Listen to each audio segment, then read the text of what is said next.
Hello बच्चों, welcome back to our channel Newton's hub, a complete place for learning. So आज की इस video में हम बात करेंगे calculation of molar mass, calculation of molecular mass. ये हमें एक छोटा सा कॉन्सेप्ट कंसीडर करना है क्योंकि बहुत सारे बच्चों के मन में बहुत सारे डाउट्स रहते हैं मॉलिक्यूलर मास को कैलकुलेट करने के लिए। So first of all, molecular mass को हम दूसरे नाम से भी बुलाते हैं जो कि जाना जाता है मोलर मास। आपको एक बात का हमेशा ध्यान रखना है कि जो मॉलिक्यूलर मास होता है या मोलर मास होता है वो किसी भी एक कंपाउंड का आता है। किसके लिए मेजर किया जाता है उसको?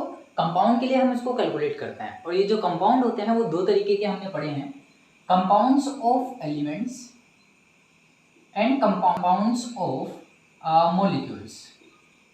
तो ये दो तरीके की चीजें हमने पढ़ी, compounds of elements and compounds of molecules. इसके लिए एक छोटी सी टेबल में यहाँ पर मेंशन कर दे रहा हूँ। वो टेबल आप लोगों को याद करनी होगी, जिसमें कि मैं यहाँ पर मेंशन करता हूँ एटम के बारे में। यहाँ पर मैं मेंशन करता हूँ इसके एटॉमिक मास के बारे में, जिसमें कि हमारे पास हाइड्रोजन है, लिथियम है, सोडियम है। या सोडियम से पहले चलिए हम यहाँ कंसिडर कर लेते हैं हाइड्रोजन, लिथियम, देन आपका आ जाएगा कार्बन, नाइट्रोजन, ऑक्सीजन। देन आप कंसिडर कर लीजिए सोडियम। तो हीलियम, हाइड्रोजन का हो जाता है 1, लिथियम का हो जाता है 3, कार्बन का हो जाता है 6, 6 टू 12 हो जाएगा। यहाँ पे कितना हो जाएगा? 6 टू 12। नाइट्रोजन का हो जाएगा 14, ऑक्सीजन का 16, सोडियम का 23। देन सोडियम के बाद आप मैग्नीशियम ले सकते हैं विच इज 24। अगेन आप मैग्नीशियम के बाद कुछ अदर एलिमेंट्स की अगर मैं बात कर रहा हूँ तो मैग्नीशियम के बाद हम यहाँ कंसिडर कर लेते हैं, जैसे कि सपोज एल्यूमिनियम। एल्यूमिनियम का हो जाता है 27, फॉस्फोरस 31, देन आपका सल्फर आ जाता है, ये हम ले लेते हैं 32। अगेन अगर मैं ले लेता हूँ chlorine which is 35.5, argon, potassium and calcium, इन तीनों का ऑलमोस्ट इक्वल होता है 40, 40 एंड 40। तो ये हमारे पास कुछ एलिमेंट्स के एटॉमिक नंबर्स हैं, एटॉमिक मास है। एग्जैक्टली क्या है? ये एटॉमिक मास है। तो आप लोगों को ये एटॉमिक मास याद करना है। आप ये एटॉमिक मास याद कर लीजिए। इन एटॉमिक मास की हेल्प से हम क्या निकालने वाले हैं? मोलर मास और मॉलिक्यूलर मास निकालने वाले हैं। तो चलिए फटाफट से देखते हैं कि किस तरीके से हम इनका यूज करते हुए किसी भी कंपाउंड के लिए एक मॉलिक्यूलर मास या फिर एटॉमिक मास की यानी कि मोलर मास की कैलकुलेशन कर सकते हैं। तो इस इतनी बात होने के बाद जब आप लोग इन सारे एटम्स के लिए या एलिमेंट्स के लिए एटॉमिक मास को लर्न कर लेंगे, ये एटॉमिक मास जब आप लोगों को याद हो जाएंगे तो आप किसी भी कंपाउंड में अगर ये एटम्स एलिमेंट्स प्रेजेंट होंगे तो उसका मॉलिक्यूलर मास कैलकुलेट कर पाएंगे। अब कैसे कर पाएंगे उसके लिए हम एक छोटा सा एग्जांपल कंसीडर कर लेते हैं। सपोज कि मैंने एक एग्जांपल ले लिया है यहाँ पे। हम एग्जांपल ले लेते हैं एक मिथाइल अल्कोहल का। तो एक फर्स्ट एग्जांपल मैं यहाँ कंसीडर करता हूँ विच इज CH3OH। ये मैंने एक एग्जांपल ले लिया है, क्या है? CH3OH। अब देखिए इसके अंदर कार्बन है, हाइड्रोजन के 3 एटम है, फिर ऑक्सीजन है, फिर एक हाइड्रोजन है।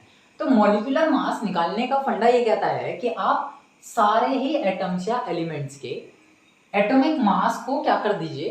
कंबाइन कर दीजिए, ऐड कर दीजिए। This is the rule.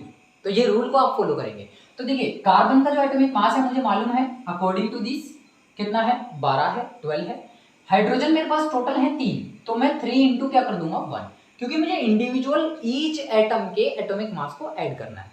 We have to add atomic mass of each and individual atom. आपको हर एटम के लिए ऐड करना है। ऑक्सीजन का आपके पास जाएगा 16, देन हाइड्रोजन का अगेन क्या आ गया? 1। देखिए कार्बन का हमने लगाया 12, 3 इंटू 1 हो गया हाइड्रोजन के लिए, ऑक्सीजन का हो गया 16 एंड देन हाइड्रोजन का हो गया 1। आप इन सभी को ऐड कीजिए, कितना हो गया? 12 प्लस 3 15, 15 और 1 16, देन 16 16 32। अब जब कभी भी हम किसी चीज को मेजर करते हैं या कैलकुलेट करते हैं तो उसको किसी एक यूनिट में डिफाइन किया जाता है। तो आप हमेशा ध्यान रखेंगे कि जो मॉलिक्यूलर मास है या मोलर मास है उसको डिफाइन करने के लिए हम यूज करते हैं यू। और यू का मतलब यहाँ पर होता है यूनिफाइड मास से। एंशियंट टाइम में पहले एटॉमिक मास यूनिट का यूज किया जाता था और पीछे लिखा जाता था 32 के पीछे हम लिख देते थे AMU। लेकिन उस AMU को जैसे जैसे जनरेशन बढ़ती गई, जैसे जैसे मॉडिफिकेशन होते गए, उसको यूनिफाइड मास में कन्वर्ट कर दिया गया और वो AMU की जगह खाली U रह गया। अगेन मैं एक एग्जांपल ले लेता हूँ। सपोज कि मेरे पास है H2SO4। ये मैंने एक एग्जांपल यहाँ कंसिडर किया। आप इसका मुझे बताइए कि कैसे कैलकुलेट होगा। तो देखिए हाइड्रोजन कितना होने वाला है? 1 इंटू 2, क्योंकि मेरे पास टोटल 2 एटम्स इसके प्रेजेंट है यहाँ पे। अगेन सल्फर की मैं बात कर रहा हूँ तो सल्फर का मेरे पास होता है 32 एटॉमिक मास। अगेन मेरे पास ऑक्सीजन के 4 एटम्स हैं, है ना, 4 टोटल इंडिविजुअल एटम की मैं बात कर रहा हूँ, तो 4 इंटू 16 हो जाना है। आप इसको सॉल्व कीजिए तो 2 1 2, 32 प्लस 16 4 64। आप इसको ऐड करेंगे तो ये ऑलमोस्ट आ जाएगा आपके पास 98। और यूनिफाइड मास में हम इसको कैलकुलेट करने वाले हैं, इसलिए यूनिट क्या आ जाएगी? यू आ जाएगी। चलिए एक और मैं फर्दर एग्जांपल ले लेता हूँ। सपोज कि मेरे पास एक एग्जांपल है NH4 एंड OH। आप कितने भी बड़े मॉलिक्यूल के लिए मॉलिक्यूलर मास निकाल सकते हैं by using these atomic masses of the individual atom और एलिमेंट।